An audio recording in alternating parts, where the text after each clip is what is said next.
Hello, and welcome to another episode of Risk Takers and Trailblazers, the podcast where we explore the journeys of women making a mark in the insurance industry. As always, I am joined by my wonderful co-hosts, Tanya, Jen, and Helen. And today we are thrilled to have Diane Delaney, the CEO and Executive Director of Private Risk Management Association, PRMA. Diane is an accomplished insurance professional with nearly 2 decades of experience. And before joining PRMA, she spent 18 years at AIG Private Client Group, where she developed the industry-leading high net worth sales school, PCG University. She's also a dedicated mother to her 2 daughters, Capri and Sienna. Diane, welcome to the show. Thank you for having me. It's an honor. Oh. And you have a wonderful name, too. I'm going to throw that out there. I'm adding that into the intro. Because it flows, right? Yeah, exactly. Thank you. Well, we are really happy to have you here. And I think to get us kicked off, we'll turn the mic over to you and just get you to give us a little background on your career and where you've gotten, how you've gotten to where you are today. Yeah, sure. So, I mean, you said it in my bio, most of my career was with AIG, but like most of us, I didn't really know what I wanted to do following college. And I was really fortunate to go into a role where I knew I had liked training. I just would never be good as a first grade teacher. So I went more down the business route. I liked public speaking. And when I joined AIG, I had the opportunity to sit within a training department.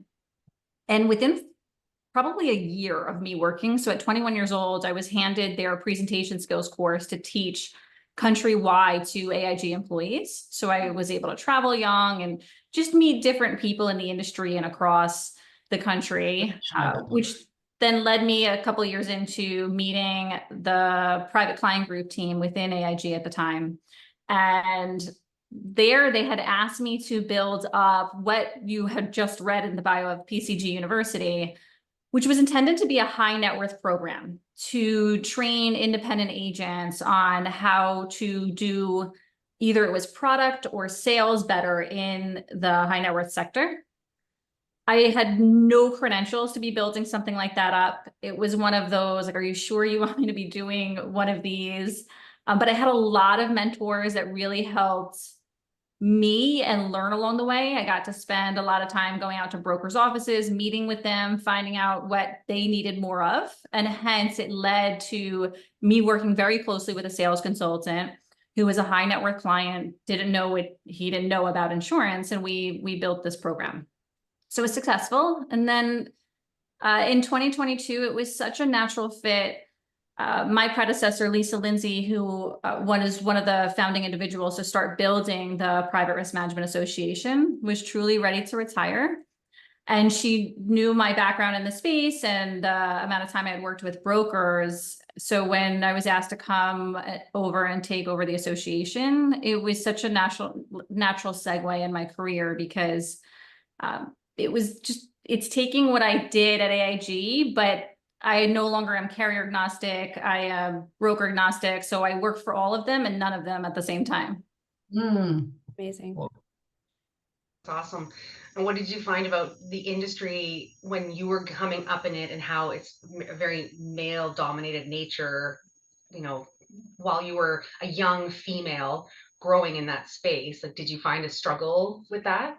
Well, yes. And especially in the beginning, and even it took time until I got confidence in what I was doing, especially early on when, like I said, I had no credentials to, like, I never sold a thing. I had no idea, and I usually tell this to the brokers I first meet. When I was told that I was going to be working with producers and I knew the sector of insurance I was in was high net worth insurance, I never connected the dots that producers were people who sold insurance. I thought it was people who was making movies. So even my understanding of what I was going to be doing was way off. But in our world, and even today, we'll see a lot of individuals in a sale role. And in our industry, it tends to be male. So I was going out and running these training sessions where 90% of my classroom were men who were just doing this for a while. Here I was younger in my career and then having to convince them that I know what I'm doing standing in front of the room and trying to communicate a message. So it took a long time for me to get that confidence of why I was doing what I was doing in an environment where there wasn't as many females. And so how did you negotiate that? Like, how did you push through that fear that you get in the beginning and kind of really set yourself up for success with confidence and finding your voice to do that? It was a lot of practice, but also seeking help from my mentors at the time. And the one mentor I had for a number of years, even male himself, but he, was at the tail end of his career. He was really just giving back to the industry and took me under his wings in terms of he would provide me real feedback. And when I would get the feedback, especially with my personality, being a perfectionist, at first I wasn't taking it well. I didn't tell him that, but I'll never forget. He came to me at the end of a session we did one day and he said, Diane, you have to stop chewing gum. So why? It's just a nervous thing. I like to chew gum. Like, right. He said, but here you are, 20 something years old. You're talking to these brokers professionally in front of the room and you have gum in your mouth. And now at 40, I think about it and I'm like, yeah, well, what was I thinking? But it was those pieces of advice that you would just learn along the way. And he was not shy to share them with me. And I still, although he's not in the industry anymore, I check in with him and he's retired, living happily between multiple places. And I always tell him like, this stuck out in my mind of what you shared with me. And those simple things of like, we don't talk about that, or we don't chew gum. And I'd love to at some point today talk about things like our use of filler words, which I'm still guilty of doing, but it's how I was using my voice in front of the room. Although I knew what I was talking about because I had the knowledge in the program we built, I was letting my vocal communication get in the way because I was using constant words like, so, and it really took away from the messaging. And I had to learn that. And he was very honest. And you're a young female in front of this room, and you have to start doing things beyond your technical abilities to really stand out. Absolutely. That's amazing. We've had such a, like on previous episodes, like the whole mentorship piece is so important, not only in our industry, but in everything, but just having somebody that you can trust to give you those really honest tidbits, those go a long way. Yeah. I think it's important to understand it's coming out of a place of good. It's not meant to be taken personal. It's for you to really grow. And I think we also have to be open when we are receiving feedback, if it's constructive, that it's meant to help us, not to make us feel down or hard on ourselves. Yeah, we had, I don't know if it was in one of our recordings or something because we've done quite a few of them, which is amazing, and had many different conversations. But one of the things we've highlighted and talked about is, when you get feedback, digesting the feedback is the hardest thing. Yeah. And that can be you giving it to someone, and you need to pause on always go, okay, how are they going to react? Because you are telling them something, and that's also important to how you are now going to coach back to it or continue that feedback, because digesting it is always the hardest thing of all. Yes. Yeah. And I think what you made a good point in seeking out mentors that will give you that feedback, even maybe outside of your circle. I think it's really important to trust. And it's hard when it's your 20-year-old self, because you don't have, but I think mentorship continues throughout your life, right? And when you're 20, there's so much you need to learn, right? But when you're seeking mentors in your 40s and beyond, and even maybe 30s and beyond, like I also find that it's really important for me to trust and align, and my values align with that mentor, because when you're digesting it and you're like you're saying, Helen, you're like, okay, well, this was some feedback, maybe it was a sales call, what have you. It's really got to align with my values, or I'm kind of like, you just want me to do what you do. And that doesn't feel right to me. It doesn't feel good in my body. Right. Yeah. Do you think though in our 20s, we actually thought it was mentorship? No, let's be clear. Right. In some people, they may just perceive it as something else, when in essence, that person is trying to mentor you, right? Depending where you are in your career and position. you may not be perceiving that necessarily as a mentor. And I'm sure if I look back, and even back to, when you're in high school and, your guidance counselors, and I'm really aging myself when we had guidance counselors way back then, but doing those type of things, right? They, in essence, are trying to mentor you to decide where you want to go and what you want to do and make you different people, right? So there's mentors throughout all of our lives. I just don't think we see them as mentors until we probably become a little more wise and reflect to go, oh, okay, those moments were almost mentorship moments. Yeah, I could not agree more. I think definitely it's kind of the same thing. So many times now, being a mother myself, I'll call my mom and say, you were right. Oh, I know. The worst call. Because, and I remember she would, call. right? She would say things to me, you won't understand until you have kids, or, trust me on this one. And it's almost, sometimes in your 20-year-old self, you're almost that rebellious teenager where it's like, I know what I'm doing. I got this.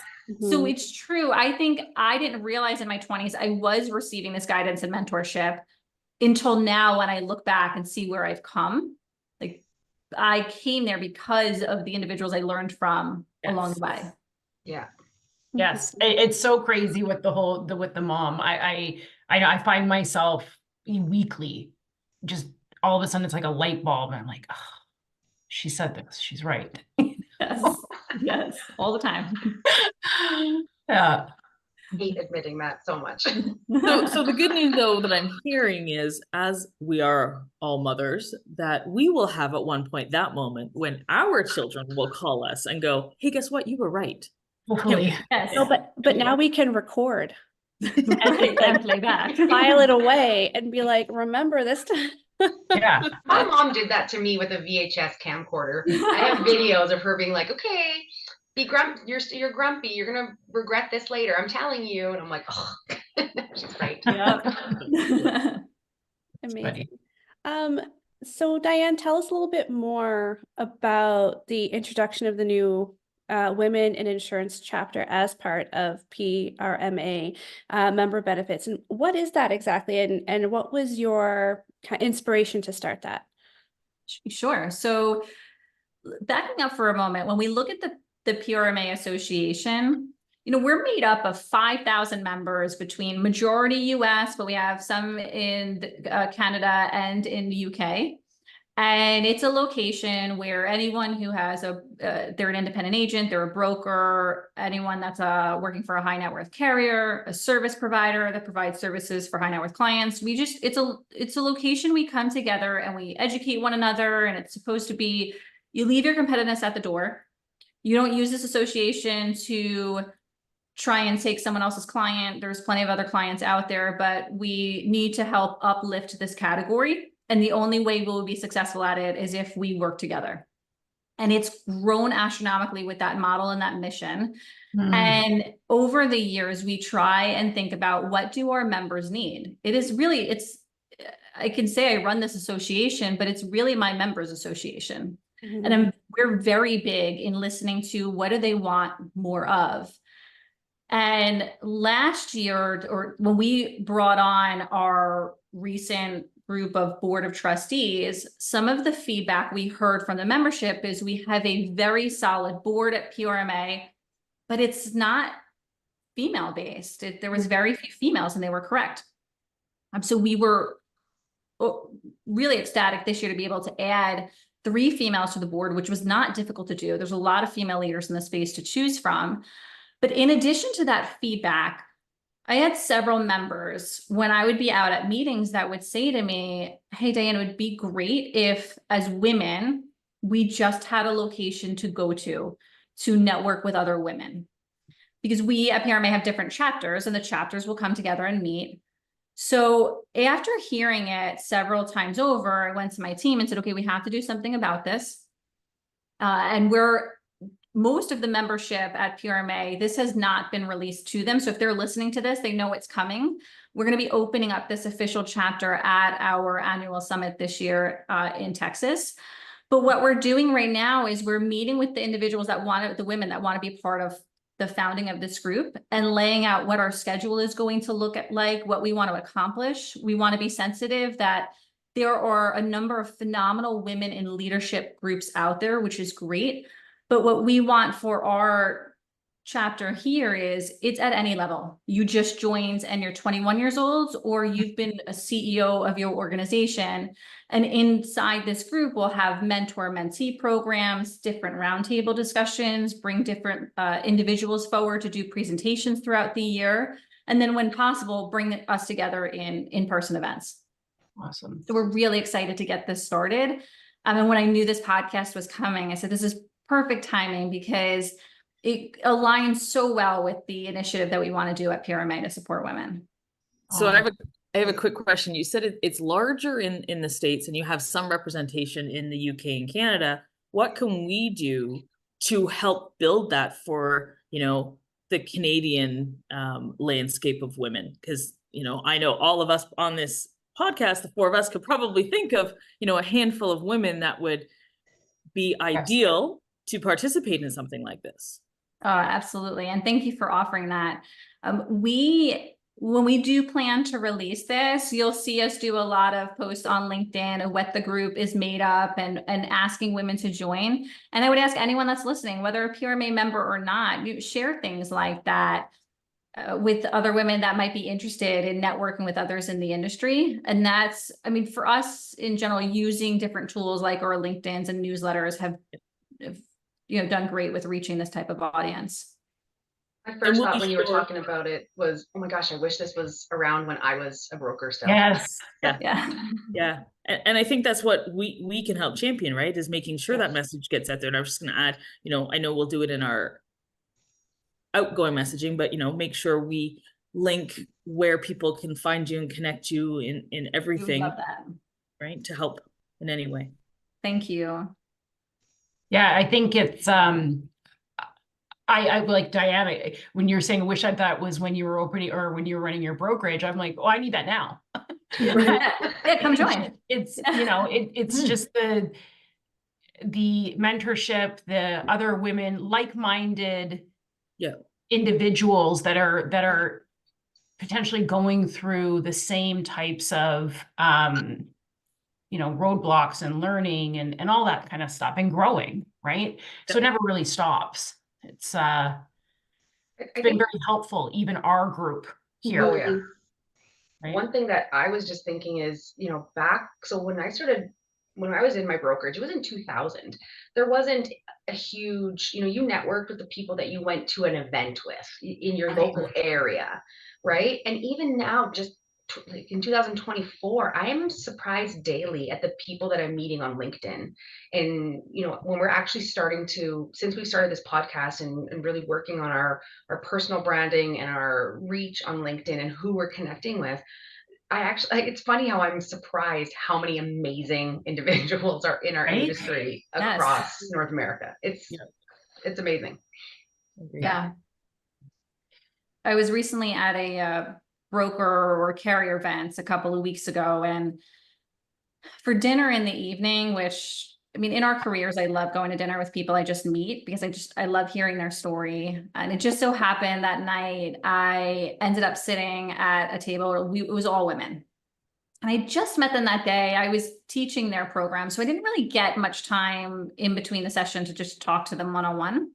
So at this dinner, though, the amount of conversations that happened from everything in terms of like children, whether we had younger children or older children, the entire table had went through a divorce at some point. And you start to connect with these women, and then you kind of link it to things that we've seen in our career, and that struggle of like, sometimes I don't want to say my child has a doctor's appointment because I feel bad because I don't want extra privileges because I'm a female, although I really don't have to report it to anyone. I'm, you know, run my own schedule, but like, why do we all feel this in the back of our minds? I can't take my kid to the doctor because it looks like I need special privileges.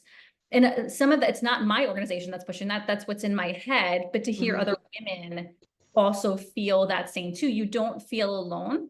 And I really think for us to be successful in our careers, it's having this safe space of these real things that we face as women, whether you're mothers or not. I mean, regardless, we're all going to go through different parts, and to have that, I think, is so important. Yeah, the other layer, I think, again, having a few years on you guys, is that my parents are older. And I also live in a province that my parents don't live in. Mhm. So I have, knock on wood, not yet, but there's going to be a time. But I have friends that have the situation right now where they are the daughters, and yes, we take on a little more of the work and we do a little bit more. They now need time not for their children, but for their aging parents. They need to Yes. be there to take their parents to doctor's appointments. And my ex's family was European, and there was a language barrier. So you would have to be there to help communicate at doctor's appointments for them. And when I was married and I would go to the doctor's appointments to be their support, I felt bad going, okay, these are the things I'm going through. And I couldn't really tell a lot of people because, again, you're like, I'm just going to do it. I'm just going to do it. And it's going to be part of what I do. But it's the same as being a mom and taking care of your children. But now we have that added layer and the age groups that we're moving into. And as our parents are getting older, we need that also to be part of a regular conversation and it be okay. So right. I feel like we need to shift this mindset of, because we all feel that. Mhm. And unfortunately it does fall predominantly, I'm not blanketing stereotypes here, but it falls predominantly on women, right? All of these different things. And I feel we need to change the mindset of productivity versus presence in a way, right? It's like, just because not bragging, but we, us women, we're pretty superhuman when it comes to multitasking. We have to be, right? So we can still do that at work. You can still have the morning off because of XYZ now, and also deliver. I think there's a balance there. And unfortunately, the person who suffers is the woman in the seat. That's the person who suffers. There's a ton of successful women who are doing really good things in their careers that also are doing the doctor's appointments, that are also doing this, that are also doing that, and so, presence versus productivity. I don't know what that's all about, but it seems like there's something there. And let's not forget, like, if we look at the data and the statistics, that women are more likely to leave higher positions because the demand is so much on them. And there's a lot of reasons, okay? But that's one of the reasons why we're not seeing a lot of women continuing on to PhDs or postdocs or hitting that C-suite. Like I said, there's a lot of layers, but that is one of them. And I think we also have to, and we are slowly, flip the 9-to-5 productivity idea from like the 70s, 80s, 90s model to really be like, and we know this, we have new studies that you're not productive for full 8 hours a day. You're just not. You have probably 4 or 5 hours of real focused productivity time, and the rest of it is trying to be productive. And so I know all of us do it because I see the messages from everyone after hours. If we have to take time off, we make it work. Like, we get the project done. And even if we can't get the project done, we have to get the stigma out that we can't ask for help because we're weak, or we don't want to display the fact that we have a life outside work, and that is more important than our jobs, and lean on actual team members and delegate. And so that's something I struggle with, and those that are watching this that work with me and work for me and know me well, I struggle with delegation. I really, really do. And it's an Achilles heel of mine, quite honestly, right? And I've got to get so much better at it, and I've come further. But that really is my identifying issue, is how to delegate and know that I've got the right people in the right spots to do it for me. And I don't know about you ladies, but I feel like my sense of having to control things have only gotten stronger as I've grown in my career, as I became a mother, that it's even harder than to delegate. But this is a point in our lives where the only way we will advance and get better is feeling comfortable. And this isn't passing the buck, but if you actually sit back and self-reflect of where that control comes from, because I do that too. And if you really sit down and think about that, that is also rooted in a ton of different things, right? Being afraid to delegate, or maybe asking, or, if I don't actually do it, what if it's a bad output? Then it's going to look poorly on me. So it's all of these weird things. And I think like whatever's going on psychologically, that's also playing a role in burning us out and impacting our work, right? Like, I don't see a lot of excuses in the male leadership realm at the, like, let's say VP and up realm, where they're all super concerned about going to the gym at the middle of the day. No one's really concerned about that. Yeah. No one's sitting there, being like, oh, well, so it's, and again, I know I'm stereotyping, but I don't think there's this self beating up and this whole thought process around, wow, I had to ditch out for 3 days this week because of kid things, or because of, it's usually never has anything to do with us. I'm not getting my nails done in the middle of the day, even though I could. I'm not going to the gym in the middle of the day, even though I could, right? I think 100% am though. I go to get my nails done every 3 weeks, and I'm like, you know what? That is a part of my work presence. Diane, you work have to do it 12 when the kids are hours in a school. day. I'm going to say it because I witness it and I work with you. You literally work all the time. So taking an hour to get your nails done once every 3 weeks, to me, I'm like, are you kidding me, Diane? Like, Well, I always say or I used to say when I had a larger team reporting into me, is you will not be able to find me between around 2:30 till about 4 every day, because I will go to the gym.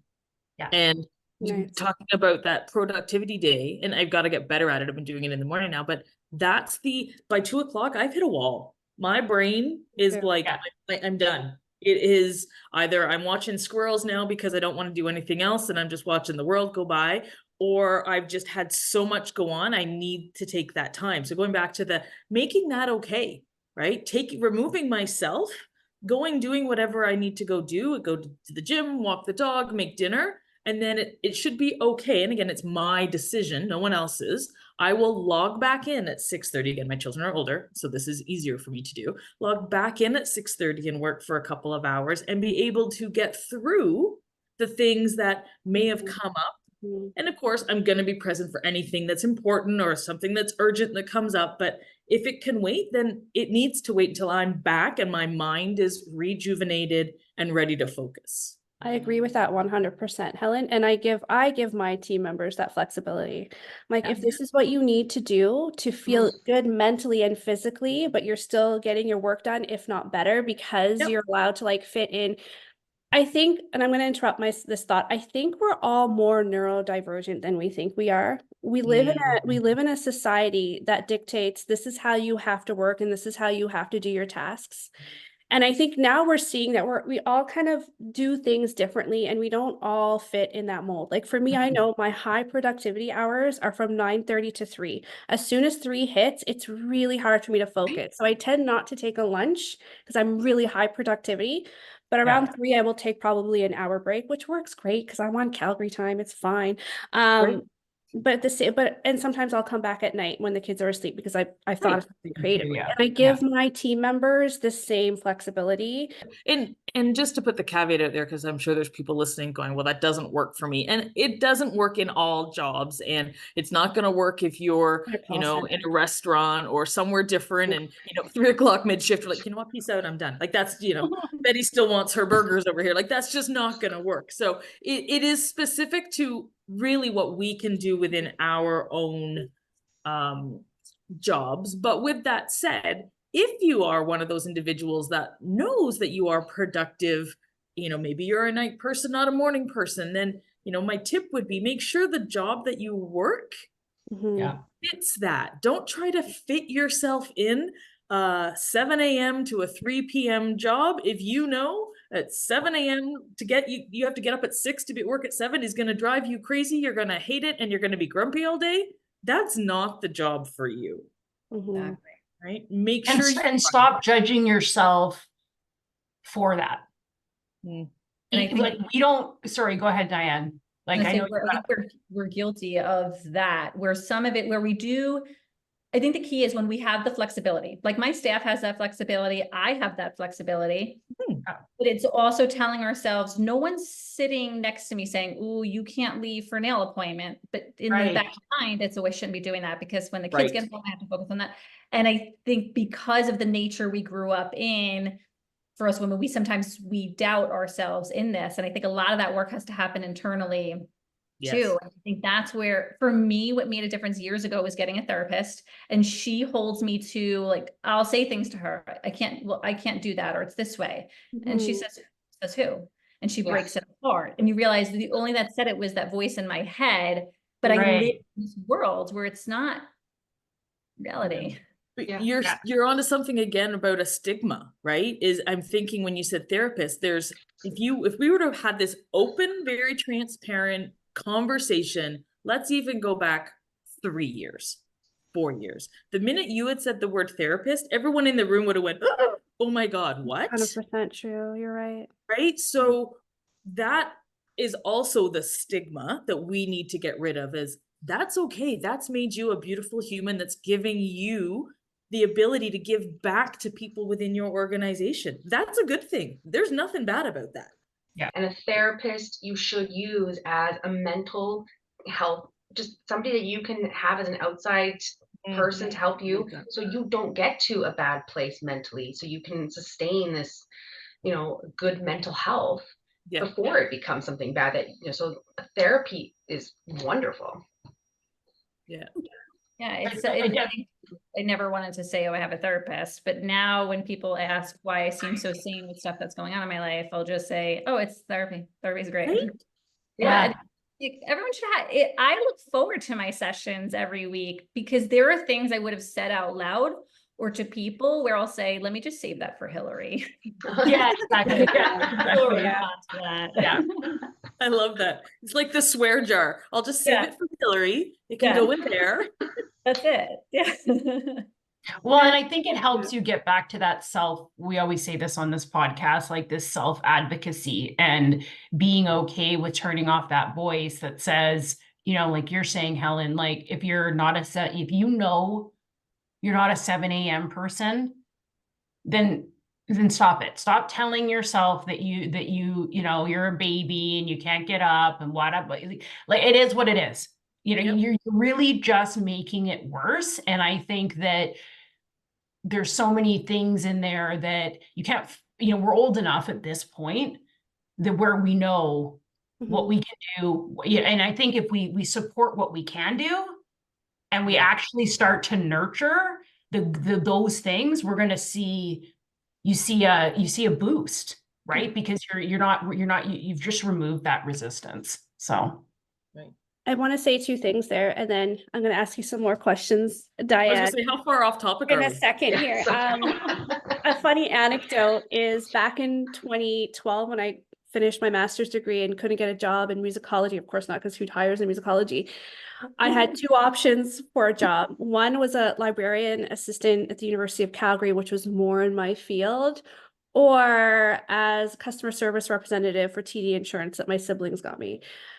The reason why I didn't choose the University of Calgary gig is because it started at 7 a.m. and I know that I am not a morning person. So I was like, I can't, like, even though this is my area and like this would be better for me mentally, there's no way I'm going to get to work at 7 a.m. I'd have to no.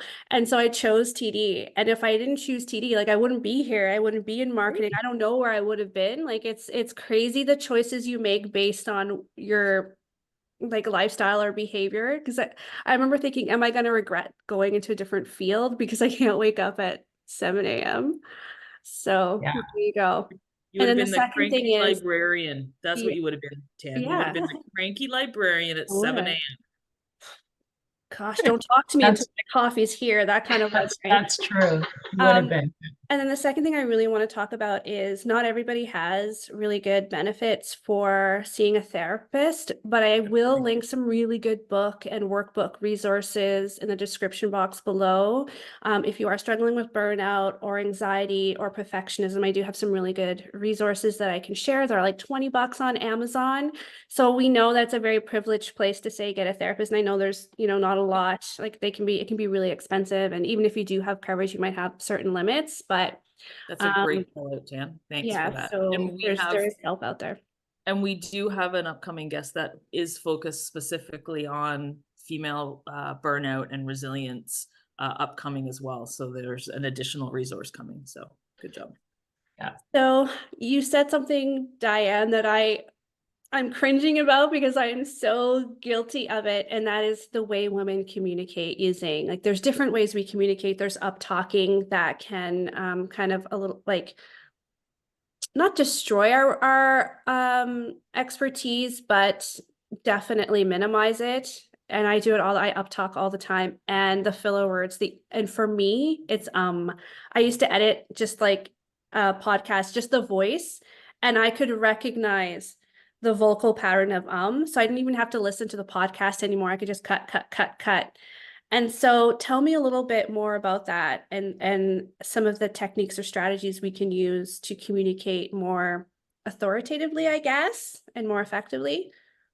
And we can spend hours on this type of topic, on things we tend to do, and we'll get into filler words in a moment. But even when what crossed my mind when you started talking about this is how, and I see this, I think it happens regardless of male or female, but I see it more in females, the way we tend to over apologize for things, Mhm. or when we ask for a meeting, it's multiple doubt words, such as, do you think you possibly maybe have some time? I find myself having to go back and re-look at how I wrote an email and then erase it and just say, ask for what I need without feeling bad about it. And I think that's a good tip, is sometimes just take a look back before we're multitasking, we're trying to get stuff out. But sometimes just take a look at your emails and how you are being so apologetic for asking for someone's time when essentially you're technically helping them. So that's number one. Two, whenever I look to coach anyone and I'm not getting paid to do presentation skills coaching, but I just do it out of, I know somebody has a presentation coming up and I want to help them get there. What the two areas I look at are someone's uses of pauses, which we very rarely use because we feel the need to go.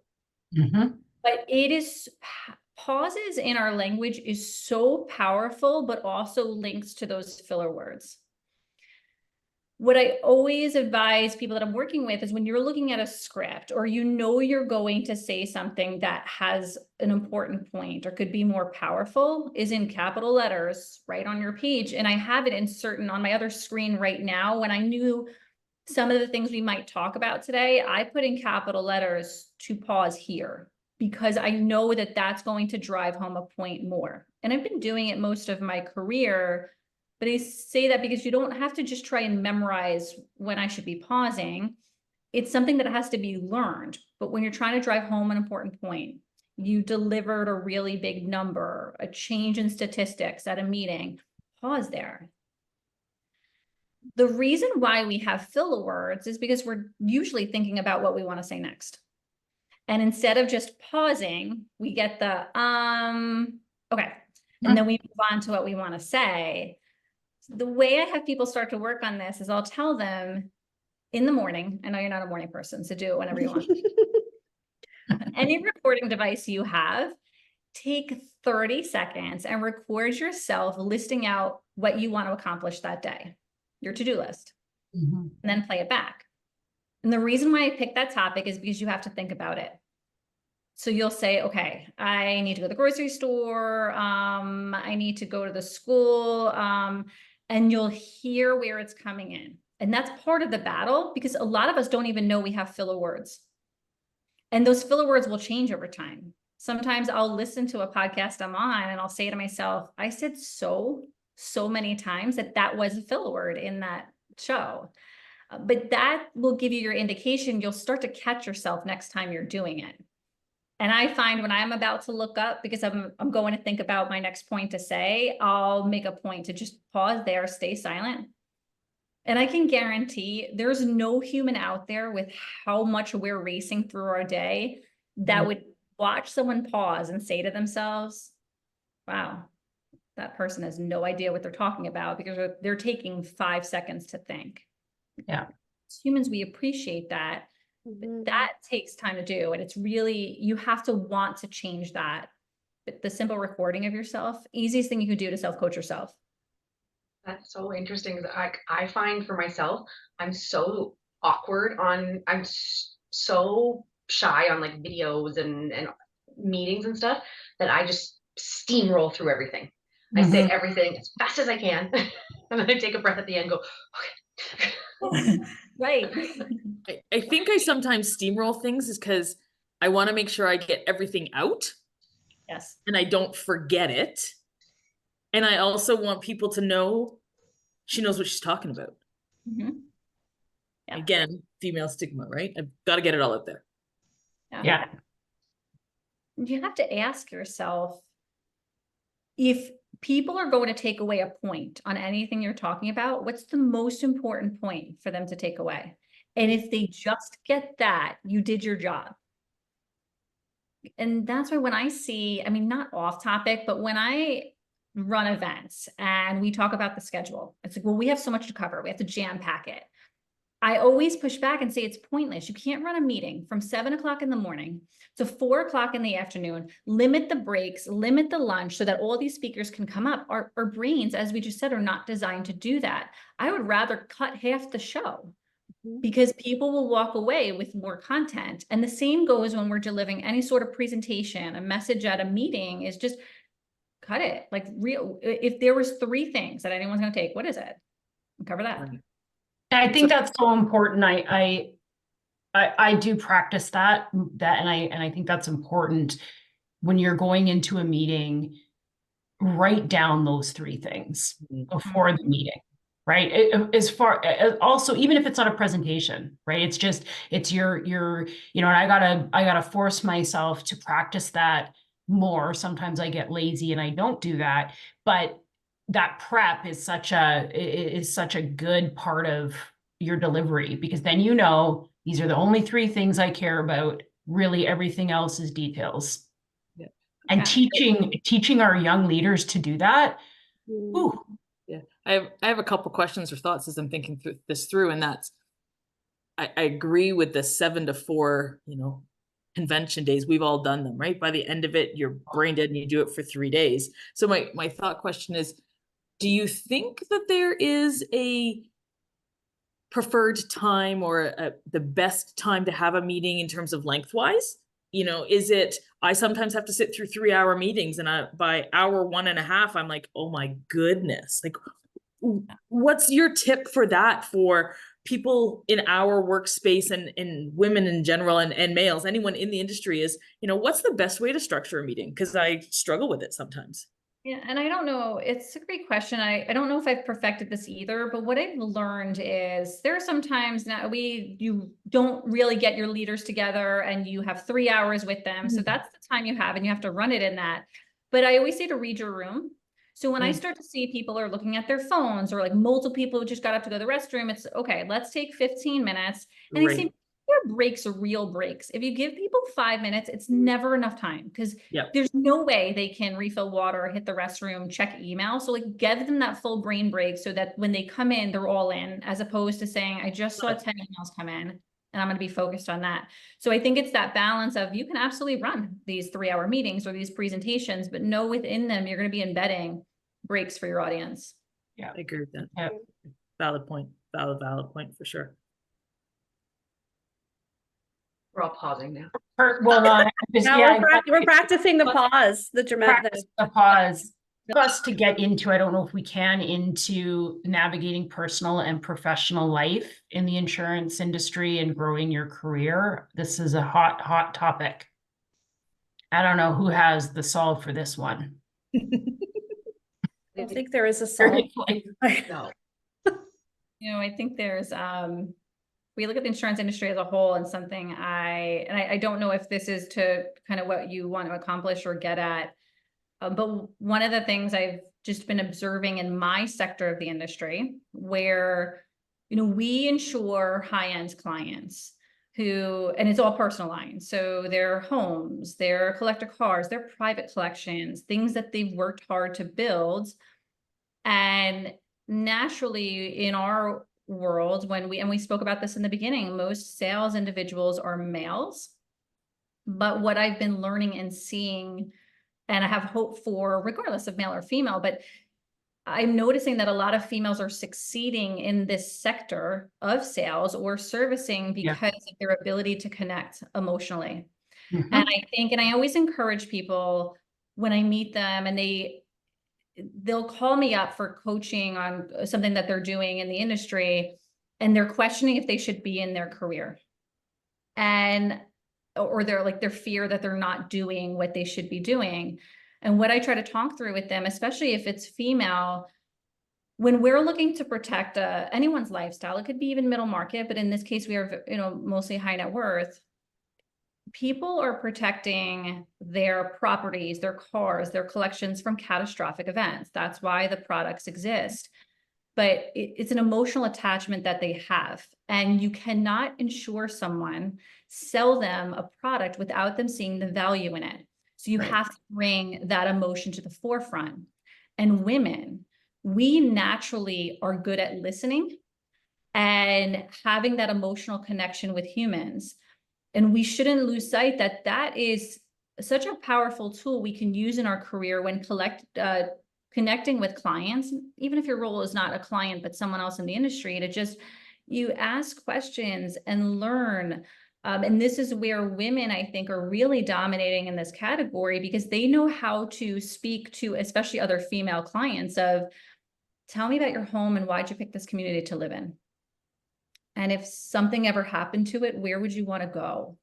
And learning from that. And once they kind of find out that, like, I picked this community because of the young families and we've grown up with them, and it's like, that's so important in our space. And I think women shouldn't doubt that they couldn't be doing these type of sales roles, when in fact they are some of the best individuals to do that, because of how we listen and can understand that emotional connection that we have with things.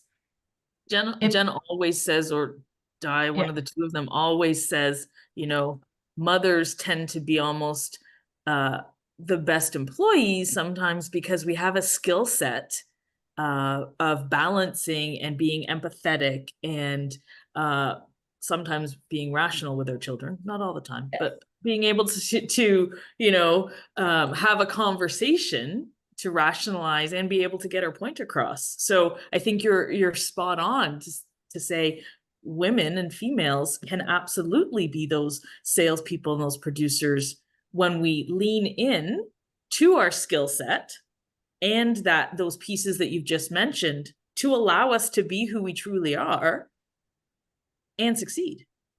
Right. Well, I think it's that caregiving. I always say this, right? We in the insurance industry, and this was actually Emma Roloff that said this at Amplify. What I just sticks out in my mind all the time, that those roles, female roles in the insurance industry, were really reserved for the account managers and the CSRs and these really like caregiving, detail orientated roles. And the magic when you bring that to sales is mind blowing. Like, I can't, it's not even in my body to sell something that I don't feel good about. Like, Right. I just can't. I would rather work at Starbucks than actually sell something to somebody that is not going to make them happy. Funny, not funny, but I think we've all struggled in the industry when people say, you know, what do you do? It's trying to change that word insurance, because people then they start asking me questions about their health insurance, and I have no idea. Like, it's not.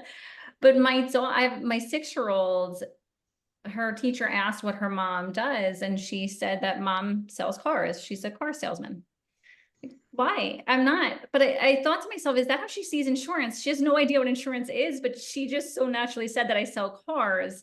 And it to me has that same stigma to it. And I think that's why some of us fear going into this role of like, I don't want to do that because it's That's not actually, that's one of the examples I always used to give. Like, people view us as not just car salesmen, used car salesmen. Yes. Like, that's the insurance industry. An insurance broker is like a used car salesman as a perception. Which kind of like, I hate to point this out, but where did that come from without saying it? Anyways. Yeah, you're killing me. You're killing me right now. I'm laughing so hard. Oh, Anyway. goodness.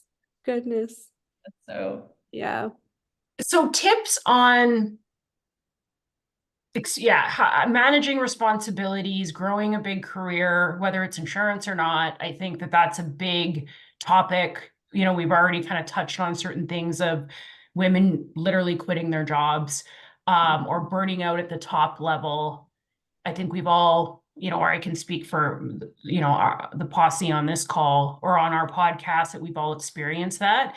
And it's a tough thing. And I think, I don't know if you were going there, Diane, but like, it'd be good we love hearing from other women who have grown their careers. It's very demanding. What are those things that we can do while we're managing a family? Dropping the stigma. I remember even the first time I got a cleaner, I remember feeling guilty. Like, what was that all about? Right? Being like, oh yeah, I guess my cleaner's here, right? Yep. Yeah. And I think there's a couple of things here. Women who end up in leadership roles don't get there by sitting still. And it's seeking out, look at what you ladies built with this podcast alone, but even, and that's where I love running PRMA, is this people will seek this organization and join things like the women's group to connect with others and feel when they're at the brink of, how do I make this next step? Or I'm struggling with this part of my career. You're not alone. But if you sit still and do nothing, you are. Mm-hmm. And then you're gonna end up making decisions that you'll look back on and wonder if they could have been different. I think another thing, and I listened to a podcast that Glennon Doyle did once that really stuck out on, women's brains were like these CNN tickers, where like it's constantly running across our minds are in all these different places. And I know I'm guilty of this, but I believe a lot of people in our industry are. I have, at certain points in my life and my career, have looked at it and said, there's no way I can do this. How am I going to get the girls from the bus to dance, to cheerleading? Like, should I be taking a step back in my career? Am I being selfish? And I live in this world, though, where it's like, just, I'm already making this is not going to work. And I'm giving it this negative thought, as opposed to like, just take a deep breath. And what I've learned best from therapy is just live where my feet are. I'm living in this world of like that, this can't work and it can't happen and I can't take that bigger role and I can't travel. So I make a decision based on this world that's not happening. And when I get myself worked up in those moments, because it happens at least 3 times a week, I realized she taught me to just move your feet, and it will just remind me in that moment, just live where the today is, focus on that day.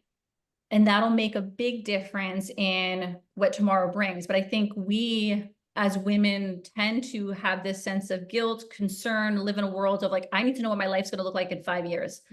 That's the beautiful thing. We don't want to live a scripted life. Like take each moment and really think about, what does today look like? Guess what? My career is growing.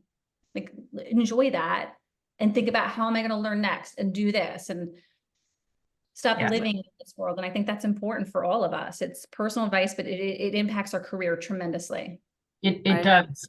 Good advice. New tagline, and love it, is move your feet to stay grounded. Yeah, exactly. Like, I think that totally needs to be our tagline for this podcast and for moving forward. I love it. It's true. You have it's almost like sometimes you hit these stages of your career where you have to go back to your younger self and rely on what she said to push yourself forward. I remember in the earlier days of growing Goose, I had to tell myself that every day. It was one day at a time. All you have to do is do your best today. That's it. Don't worry about tomorrow. Don't worry about the presentation on Friday. just focus on today. And you'd say, yeah, you need to remind yourself, hey, where's that girl? We need her back for a bit. There's a woman in the industry I highly admire. She's been running the agency for a while. Just like anytime I've seen her in a meeting, she's just tough. She's earned the respect of male, female, regardless of who you are. And I know she had traveled a lot through her career. Her daughter is now in the industry working for the company. And I had dinner with her daughter last year, and the daughter had said something that stuck with me. She said, my brother and I, we don't remember our mom being around when we grew up. Like, she was always like off at a meeting and doing so many things. And what I expected her to say is like, we were bummed because she missed a lot of games, and instead she said, like, we are so proud of my mom. Like, she's such a badass. Like, she really inspired us to do what we want to do. And I almost started crying at the dinner because I was like, oh my gosh, I hope my daughters see that. And I wonder how many times this leader said to herself, I can't do this. I shouldn't be doing this. And she did it. She kept going.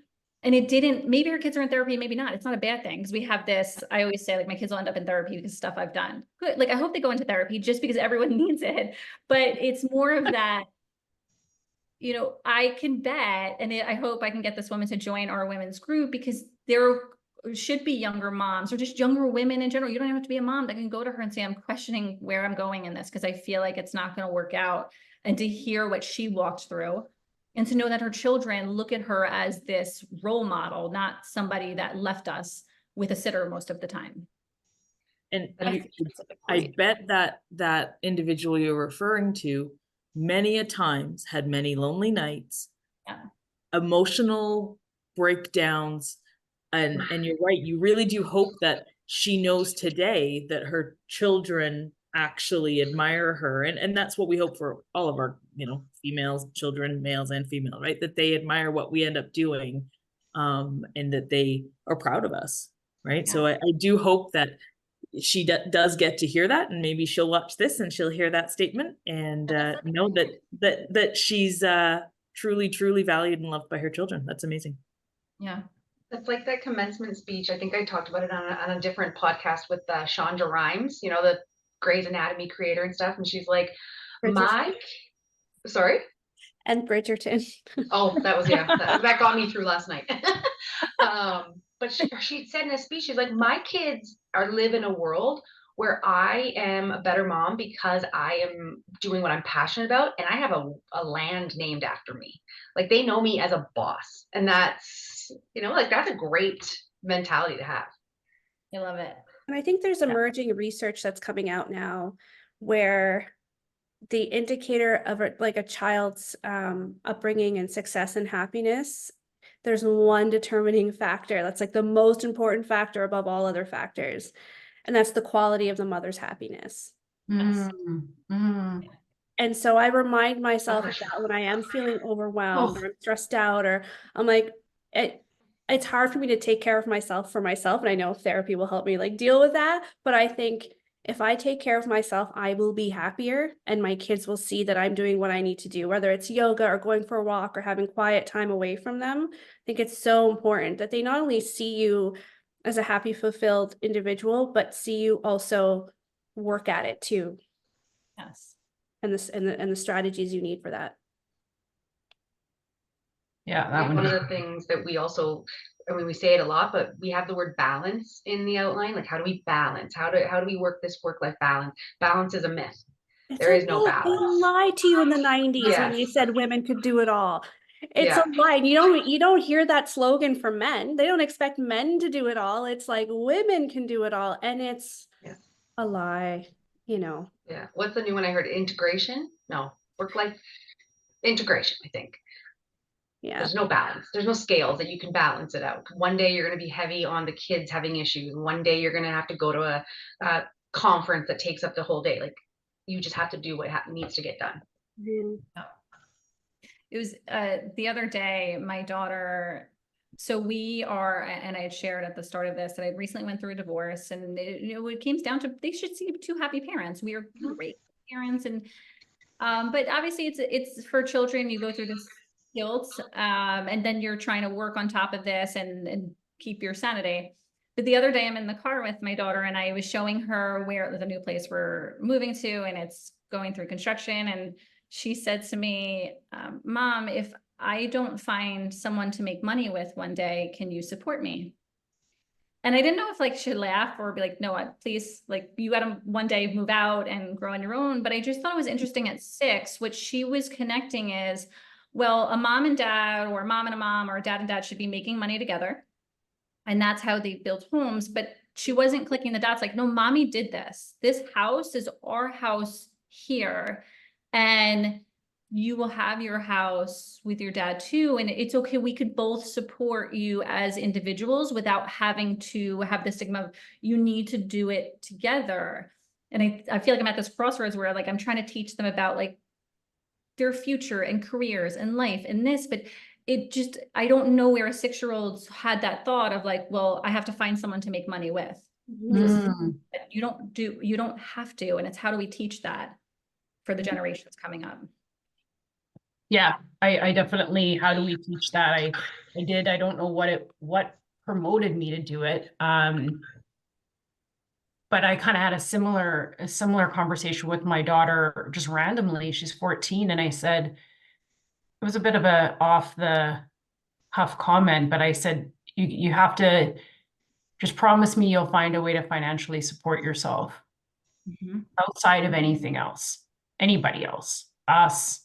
You know, and I don't even know where it was coming from, because I don't feel that internally. I know other people do it. Just for myself, I don't feel like that. I've been working since I was 20 years old. I've been supporting myself since I was 20. I don't have, but it was something that just came up, and she's looking at me like, you know, but it'll stick.